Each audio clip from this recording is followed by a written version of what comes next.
Hello नमस्कार, मैं मुकेश कुमार। स्वागत है आप लोगों का लेट्स क्रैक यूनिवर्सिटी में। ठीक है, तो अब हम लोग चलने वाले हैं क्या कि क्लास 9। ठीक है, इससे पहले हमने क्लास 8 तक कवर करा दिए हैं। ठीक है, और अब हम लोग चलने वाले हैं क्लास 9, और जिसको हम लोग क्या टॉपिक वाइज धीरे धीरे पढ़ने वाले हैं। ठीक है, तो ओके, तो आज हम लोग पढ़ने वाले हैं डेल का अनुभव त्रिकोण, जिसको बोलते हैं डेल कोन ऑफ एक्सपीरियंस। ठीक है, शिक्षण विधि और सहायक सामग्री से संबंधित है ये। ठीक है, तो शिक्षण विधि और सहायक सामग्री से संबंधित डेल का अनुभव त्रिकोण, जिसको बोलते हैं Dale cone of experience. Dale का अनुभव त्रिकोण एक ऐसा मॉडल है जिसमें शिक्षण योजना और अधिगम प्रक्रिया से संबंधित अनेक सिद्धांतों को सम्मिलित किया गया है। ठीक है, यह 1960 के दशक के दौरान प्रतिपादित हुआ था। इसमें विभिन्न शिक्षण विधियों का तुलनात्मक अध्ययन है। ठीक है, ध्यान रहे यह 1960 में प्रतिपादित किया था, किसके द्वारा? डेल के द्वारा। ठीक है, इसके अनुसार शब्दों को पढ़ना सबसे कम प्रभावी शिक्षण विधि है।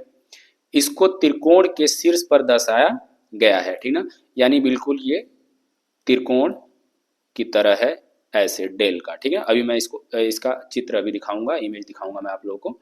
ठीक है, जैसे हम त्रिकोण के नीचे की ओर जाते हैं, शिक्षण अनुभव और धारण शक्ति रिटेंशन या स्मृति अपेक्षाकृत क्या होती है? अधिक होती है। यानी जैसे जैसे हम लोग क्या करते हैं, इसके हम लोग क्या नीचे जाते हैं, नीचे की तरफ क्या करते हैं, जाते हैं, तो इसमें क्या होती है? रिटेंशन या स्मृति अपेक्षाकृत क्या होती है? अधिक हो जाती है, जबकि ऊपर क्या होती है? कम। ठीक है, ये चीजें ध्यान में रखनी है। आगे चलते हैं। इसे करके सीखने यानी लर्निंग बाय डूइंग, अनुभवात्मक या अधिगम या क्रियात्मक अधिगम के रूप में भी जाना जाता है। ठीक है, शिक्षण अधिगम प्रक्रिया में जितने संवेदक अंग सम्मिलित होंगे, ग्रहण उतना ही अधिक होगा। ओके, इससे शिक्षण सहायक सामग्री के चयन में भी सहायता मिलती है। ठीक, आगे आपका, हाँ यही है कोण, डेल का कोण ऑफ एक्सपीरियंस। अब हम लोग थोड़ा सा इसको पढ़ते हैं और समझते हैं है क्या ये। सामान्यतः एक व्यक्ति कितना याद रख पाता है और इसके परिणाम क्या होते हैं, चलिए तो देखते हैं। जो वे पढ़ते हैं, यानी जितना भी वो क्या करते हैं, पढ़ते हैं, उसका 10%, ठीक है, उसका क्या 10% एब्जॉर्ब करता है। ठीक ना, जैसे शब्द पढ़ना, ठीक ना, परिभाषित करना, वर्णन करना या सूचीबद्ध करना, ठीक ना, ये इसमें आते हैं इन दोनों में। ठीक है, आगे है जो सुनते हैं, तो जितना वो सुनते हैं उसका कितना 20%। ठीक है, 20% ही वो कर पाते हैं, जैसे व्याख्यान लेक्चर सुनना। ठीक है, जो वे देखते हैं, यानी जिसको वो देखते हैं उसका क्या 30%, किसका 30%, यानी 70% वो नहीं होती। ठीक है, जैसे स्थिर चित्र देखना, ठीक ना, और आगे है जैसे गतिशील चित्र देखना, जैसे वीडियो चल रहा है आप उसको देखते हैं। प्रदर्शन करना, लागू करना, अभ्यास करना इसमें आते हैं। जो वे सुनते हैं, ठीक ना, प्रदर्शन करना, गतिशील। ठीक है, अच्छा प्रदर्शन विधि हो गया, जैसे इसके अनुसार जो वे सुनते हैं, तो सुनते हैं देखते हैं तो प्रदर्शनित तो हो गया, जैसे नाटक देखना, ठीक ना, मूवी देखना या वीडियो को देखना, लेक्चर देखना, ये सब चीज़ें क्या है 50% तक रिटेंशन होती है।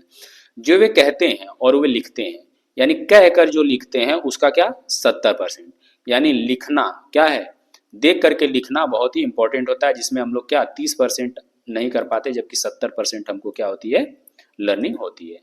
कार्यशाला सब, जैसे कार्यशाला सहभागिता है ना, पात्र अभिनय है ना वो। अब आगे है कि जैसे विश्लेषण करना, योजनाबद्ध करना, सृजन करना या मूल्यांकन करना इसमें आ जाते हैं।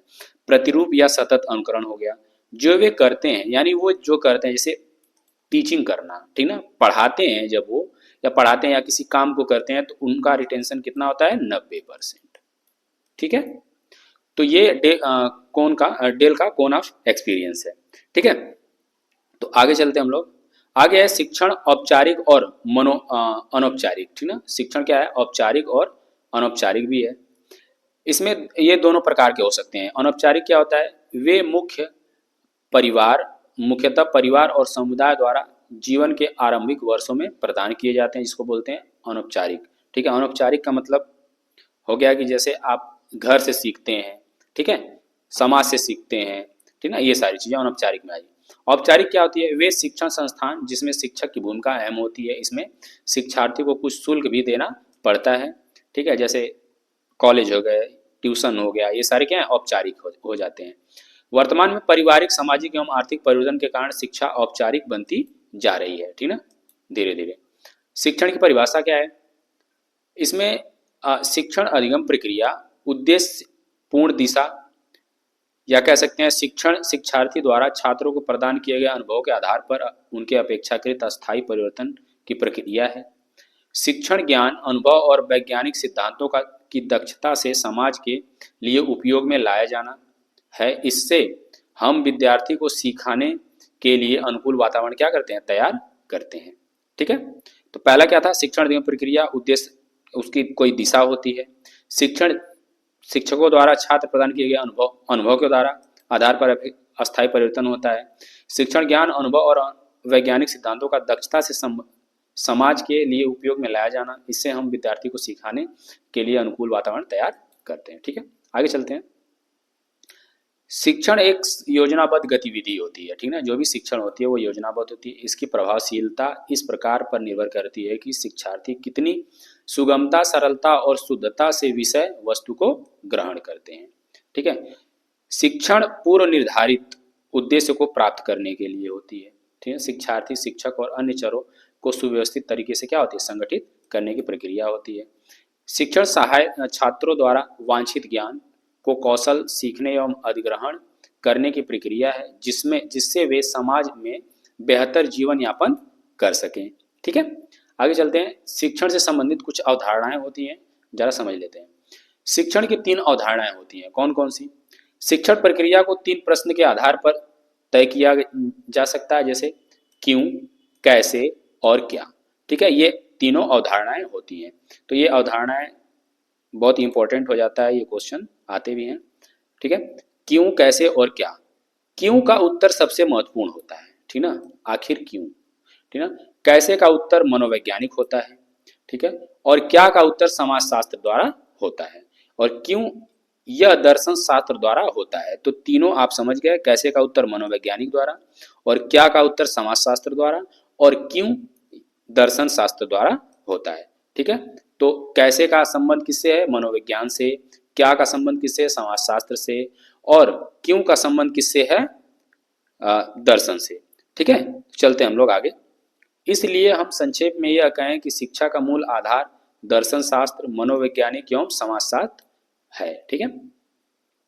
तो बस आज के लिए इतना ही, ठीक है। आगे क्लास हम लोग नेक्स्ट क्लास में हम लोग पढ़ने वाले हैं। तब तक के लिए जय हिंद। और फिर मैं कह रहा हूँ आप लोगों को कि ये बिल्कुल जून तक पूरा पेपर फर्स्ट में कंप्लीट कराने वाला हूँ, ठीक है। और बाकी सारी चीज़ें हम लोग कंप्लीट करने वाले हैं बहुत जल्द, ठीक है।